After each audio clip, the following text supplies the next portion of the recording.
Good evening. Tonight's presentation is on Weird Tales, December 1936.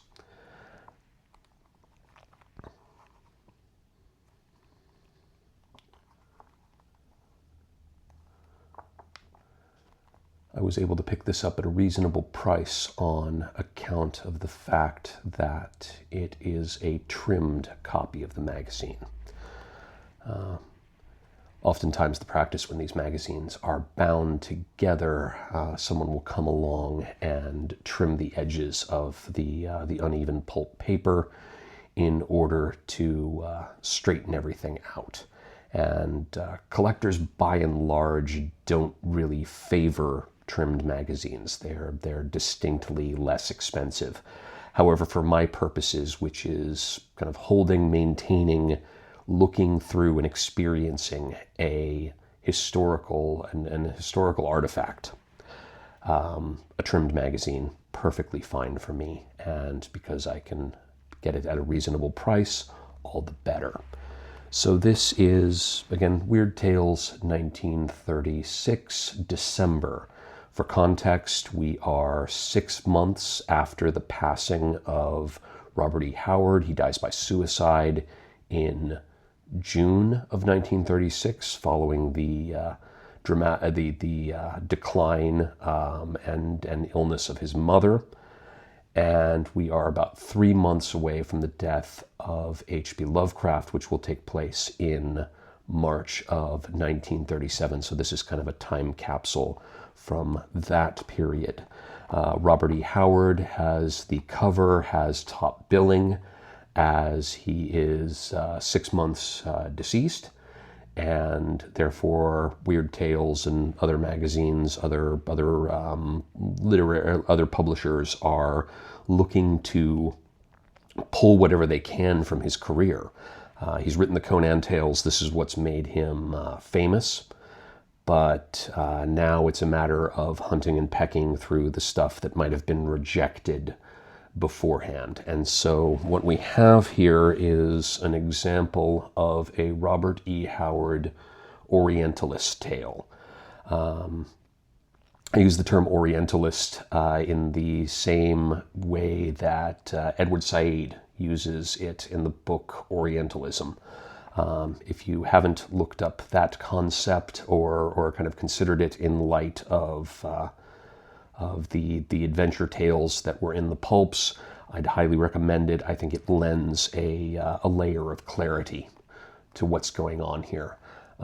This is not a Brundage cover. Margaret Brundage was the Weird Tales illustrator known for all of the kind of titillating nudes that we see during the first print run, especially the early ones.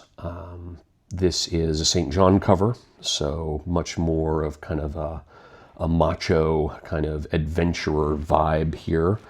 One thing, I was thinking about this earlier today, and how really when you appreciate the art and literature of the pulps and of early horror writing, that sort of thing, it kind of puts me in mind of that phrase,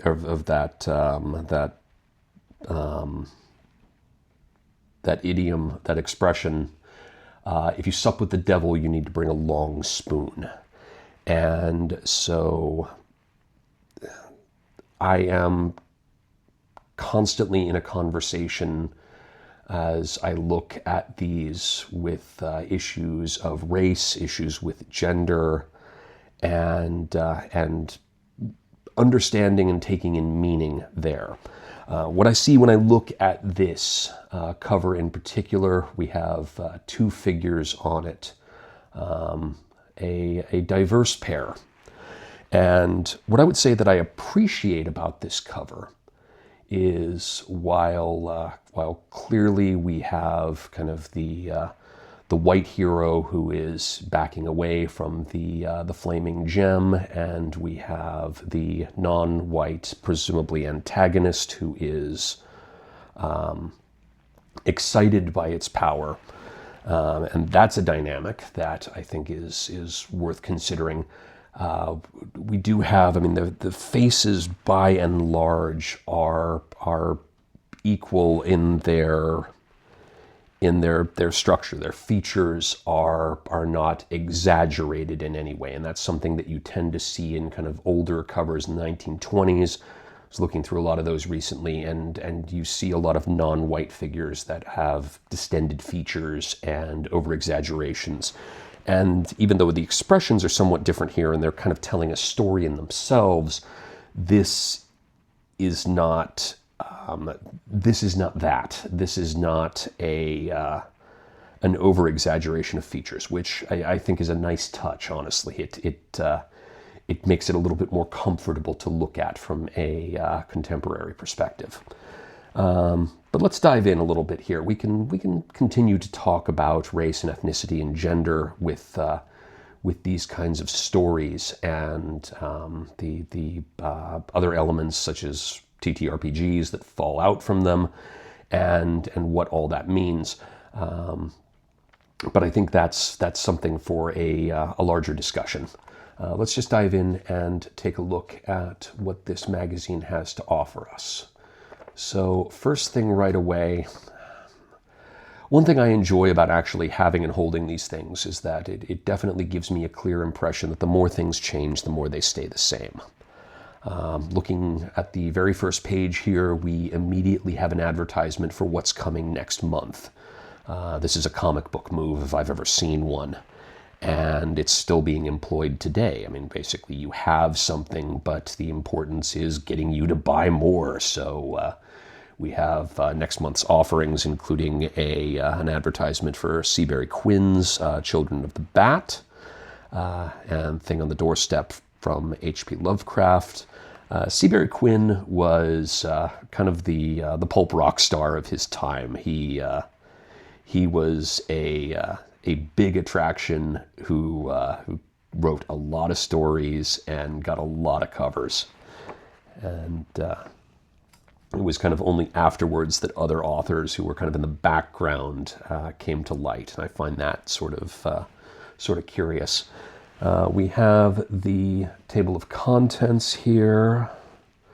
Weird Tales in particular, I also find it kind of interesting that they advertise all stories complete. So this is not a magazine like Astounding Stories where you'll have a novella spread out over 3 months, and I think they're trying to grab some market share with that, and I find that interesting. I find the advertising strategies in these magazines fascinating, and kind of it gives an insight into what the creators were thinking, what the publishers were thinking, what was important to them. And we have, right away, of course, top billing, Robert E. Howard, The Fire of Ashurbanipal. And very nice illustration there. Weird Tales magazine tends to do one illustration for big stories. Major scene there. So we have lots of bodies and an ape, bat, octopus or tentacular kind of thing there, which is very evocative. And then a little curious piece here, just to kind of tell you, put a pin in that idea that we're now looking at Robert E. Howard from his death going backwards. We have an in memoriam piece here by the editor for Robert E. Howard. So flipping through, we'll just take a look at a couple of the other stories that are here. We have Out of the Sun, Granville House, a nice exciting erotic piece here about an alien woman who lives on the sun. When tanning beds aren't quite enough, I suppose. And this one's done in letters. So we have the various letters in the story all set up. We have an example of poetry that turns up in Weird Tales magazine in the form of Kramer's Vespers here. And then we get to H.P. Lovecraft and his Haunter of the Dark. Very nice evocative illustration here. This is Robert Blake discovering the skeletal remains in the cult hideout. If you're not familiar with the gag with Haunter of the Dark, it's I mean, not only is it a good story, I think it's a very kind of complete Lovecraft story. Lovecraft being Lovecraft at his best. It's also a running gag between himself and author Robert Bloch, who's best known for writing the text that eventually became the movie Psycho. Robert Bloch and H.P. Lovecraft have dueling stories where they go back and forth killing each other in all but name. So you have the hero Robert Blake here, and this is the counterpoint to where Robert Bloch wrote a story, and I believe some sort of invisible fire vampire or space vampire ate the H.P. Lovecraft equivalent in his study. Good full story here.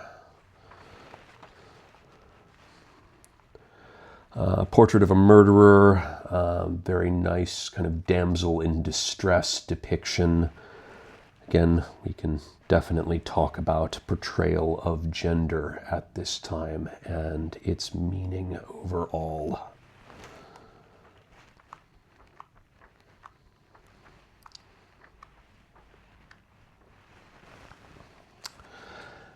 Then we get to, what kind of takes my, if not my award for best title, certainly my award for best illustration. This kind of campy, weird cowboy illustration from the Cyclops of Zowaddle. Tacos were excellent and the beer was better. Well, can't beat that then. I miss LA tacos and beer sometimes.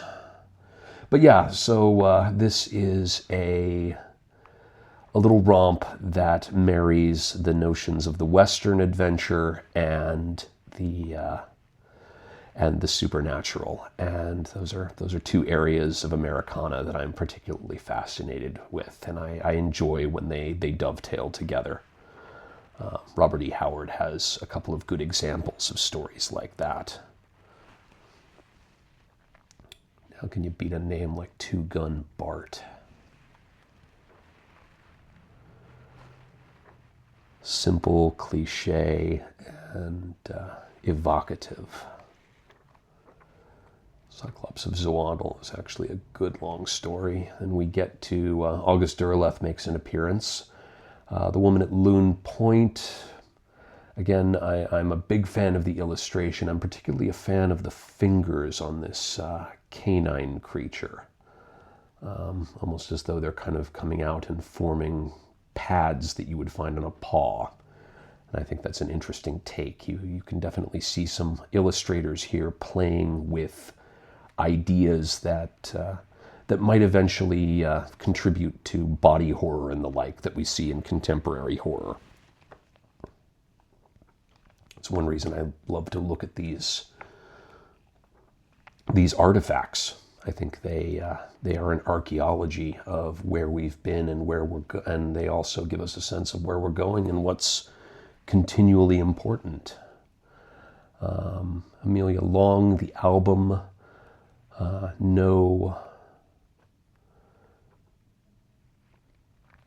No illustrations at this point, but we have kind of reached a point where not only are women contributing to Weird Tales, but they're actually contributing under feminine names. The example that I can think of probably the most critical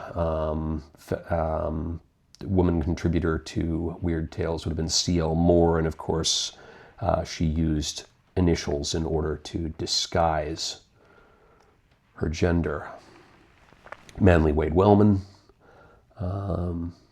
theater upstairs. Interesting notion for the tale, a weird and uncanny story about a motion picture show in which dead actors and actresses flickered across the silver screen. So an example of the supernatural and contemporary technology in this one, which again, theme we still see to this day. Henry Kuttner, another kind of Lovecraft hanger-on. It Walks by Night, a blood-chilling narrative of a ghastly horror that stalked through the crypts beneath the old graveyard. Well, that doesn't tell us much, but it certainly is, well, descriptive, which is almost kind of the more important thing. Weird story reprint. This is something you start to see in later issues of Weird Tales, taking old stories. Eventually, I mean, where we have Henri de Balzac here, eventually we start seeing kind of the pillars of today's understanding of weird tales, of weird literature. Lovecraft, Smith, and Howard end up kind of in the reprint section, because again, they're not around after a while to actually produce new material, so it's a matter of going through the old material, and then once you're done with the old material, you start grabbing at whatever, you know, evokes that nostalgia. You know, remember when we had cool authors like Howard and Lovecraft and Smith to give us new material. And you get the retrospective instead.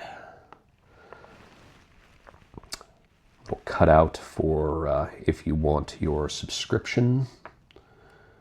We're at the back of the magazine, so the ads are going to start appearing at this point. Not quite as many ads in Weird Tales as you see in Astonishing Stories, but still some interesting gems we'll get to.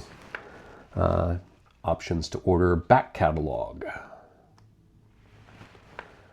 And then finally, well, here's some ads that are not about the magazine. And honestly, this is where things get fascinating for me. I really enjoy looking at the old ads and seeing, again, how things change, but how they are the same. You know, what scams in particular are still out there. So we have, by word of mouth, a message no man dared to write, and it is a free book from the Rosicrucians. Then we have Gambler's Secrets Exposed. You can learn to count cards and all of that. Kick Your Whiskey Habit. You know, want to get out from under that alcoholism. Here's your option. Here's, you know, your real kind of Alex Jones patent medicine type stuff that still is around in its own way.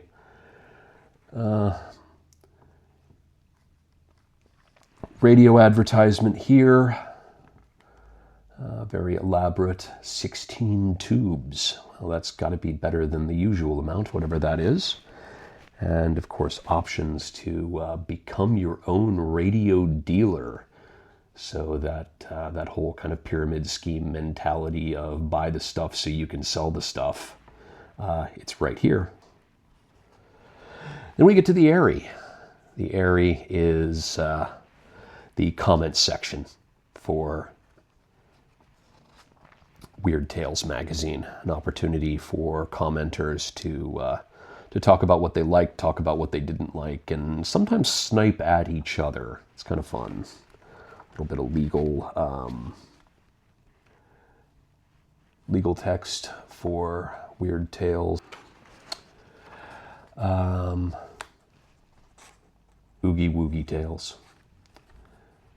Sometimes the expressions are just wild. And then we have some classified advertisements. Now, I don't know, where these came from exactly or how serious they were or anything like that, but I do enjoy them. There's a gem in here I can't wait to show you. So we'll start at the top. We've got kind of some, runs and stockings, fixing runs and stockings. We've got books for sale, The Moon Terror, business opportunities for men and women, for the interest of women. Let's see. Lightening hair. Again, the more things change, the more they stay the same. Learn magic tricks. Who doesn't like a good magic trick?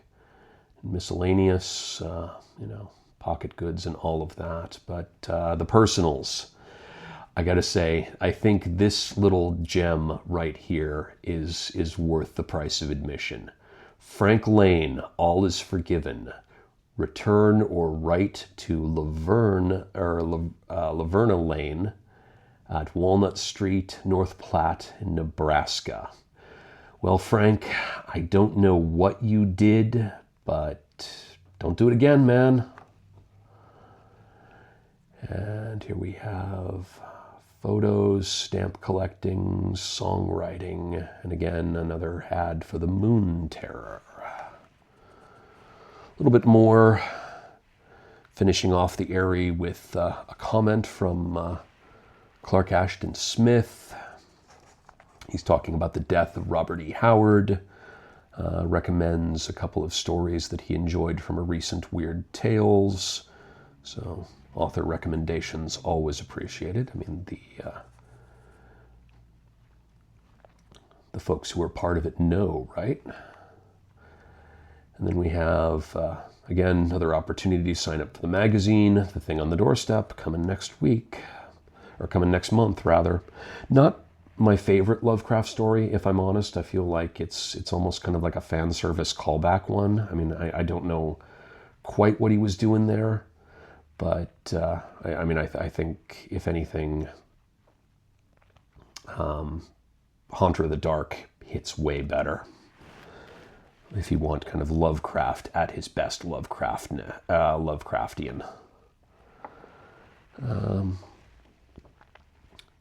Little cutout section here for you to let the magazine know what were your favorite stories and why, and what were your, what ones did you not like and why.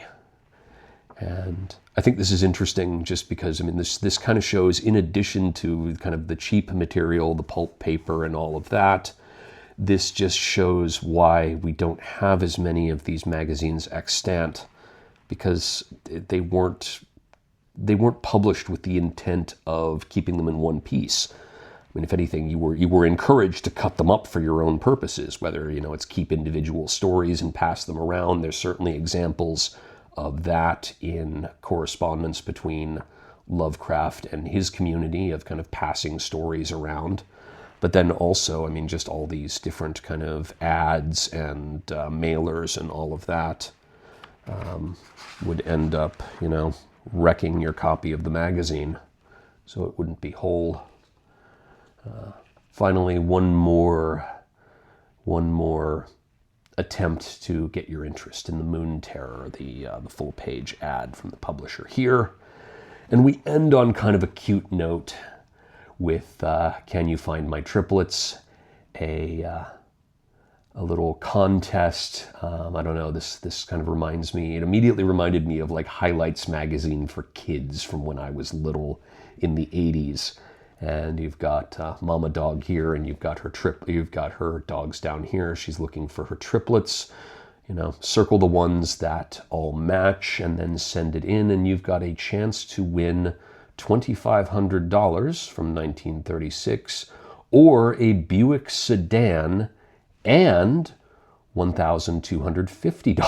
So they're giving away a car and then half the prize money. I don't know which one would be more viable. I don't know if the Buick sedan is new or it's just something in someone's garage. But again,